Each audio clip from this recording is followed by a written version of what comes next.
This is a Teja News television broadcast. కేంద్ర budget లో కనీసం ఏమిచ్చిరో చెప్పండి. మొన్న రీసెంట్లీ బడ్జెట్ లో మీరు ఏమిచ్చిర్రు? అదే విధంగా ఒక్క జాతీయ హోదా కూడా ఒక్క ప్రాజెక్టు కూడా ఇయ్యలేదు సార్ ఈ 12 ఏళ్లలో. అదే విధంగా విభజన హామీలకు సంబంధించి కానీ 2014 నుంచి ఉన్న బకాయిలు కూడా ఇప్పటి వరకు ఇవ్వనటువంటి విషయం వారు చెప్పాల్సిన అవసరం ఉంది అధ్యక్ష. అదే విధంగా అన్ని రాష్ట్రాలకు ఇచ్చుకుంటూ ఇక్కడికి ఇవ్వకుండా పైగా మీరు కేంద్రం బాగిస్తుంది అని చెప్పడం ఇది మీలోనే అంటే ఎంత విద్వేషం అంటే దుర్బుద్ధి ఉందనేది అర్థమవుతుంది అధ్యక్ష. ఒక్క జాతీయ ప్రాజెక్ట్ ఒక్క ప్రాజెక్టు కూడా జాతీయ హోదా ఇవ్వలే అధ్యక్ష. 2014 నుంచి ఉన్నటువంటి బకాయిలు కూడా కేంద్రం నుంచి రావాల్సిన ఇంకా ఇవ్వనటువంటి పరిస్థితి అధ్యక్ష. అదే విధంగా అన్నగారు బాగా చెప్తా ఉన్నారు అధ్యక్ష. గతంలో మరి MGNREGS కింద సెంట్రల్ గవర్నమెంట్ తీసుకొచ్చిన చట్టం 100కు 100% 100 రోజులు కేంద్ర ప్రభుత్వం ఇచ్చే రకంగా ఉంది పని లేబర్ వర్క్. కానీ ఈ రోజు మీరు 125 రోజులు అని చెప్పి 60% కేంద్రం ఇస్తుందట, 40% మనం రాష్ట్రం భరించాలన్నారు. ఆ ప్రకారంగా చూస్తే కేవలం 70-75 రోజులు మాత్రమే కేంద్రం పనిస్తుంది అధ్యక్ష. మిగతా 50 రోజులు మనమే ఇచ్చుకోవాలి. అరే మన ఇంట్లో వండుకునేది తినడానికి కూడా వాళ్ళ పర్మిషన్ ఎందుకు అధ్యక్ష? మనం ఇచ్చుకుంటామా లేదా?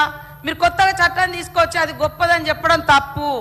అదే విధంగా అంతకుముందు 266 రకాల పనులు ఈ MGNREGS కింద జరిగినాయి అధ్యక్ష.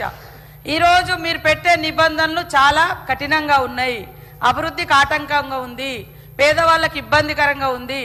కాబట్టి అందులో మార్పులు తీసుకురండి అని నేను కోరుతా ఉన్నా అధ్యక్ష. మేము ఎక్కడ ఏ బడ్జెట్లు కూడా తగ్గిస్తలేము, పెంచుకుంటేనే రావడం జరిగింది అధ్యక్ష. ఈరోజు బీమార్ గురించి చెప్పారు అధ్యక్ష. మా ప్రధానమంత్రి గారు ఉన్నప్పుడు తెచ్చిరని 10 ఏళ్ళు అయింది, 12 ఏళ్ళు అయింది. మరి మంచి చెడులు ఉంటే ఏమన్నా సవరించాల్సినటువంటి అవసరం ఉండే కదా సార్? పేర్లు మాత్రం మారుస్తారు, రాష్ట్రాలకు ఇన్కమ్ వచ్చేది మా ప్రతిపక్ష రాష్ట్రాలకు ఇన్కమ్ వచ్చే పనులు మాత్రం మీరు ఆలోచించారు. కానీ గాంధీ గారు దేశానికి స్వతంత్రం కోసం ఒంటి మీద కనీసం గుడ్డ అంటే బట్ట కూడా లేకుండా సర్వస్వం త్యాగం చేసి RSS వారి చేతిలో చంపబడ్డ, గాడ్సే చేతిలో చంపబడ్డ ఆయన పేరు మాత్రం తొలగించారు. గాడ్సేనే కదా చంపింది, గాడ్సేనే కదా. అరే నేనేమంటున్నా, అరే గాంధీని కూడా తిడతారా? గాంధీ గారిని కూడా తిడతారా? ఏం ఇది? గాంధీ గారు ఏమన్యాయం చేసిర్రు సార్? నేను అడుగుతున్నా, గాంధీ గారు ఏమన్యాయం చేసిర్రు సార్? దేశం కోసం పోరాటం చేసిర్రు.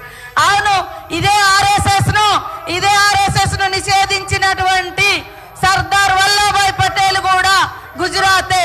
ఆయన ఏదో గొప్ప ఆయన కూడా మా పార్టీ, ఆయన కూడా మా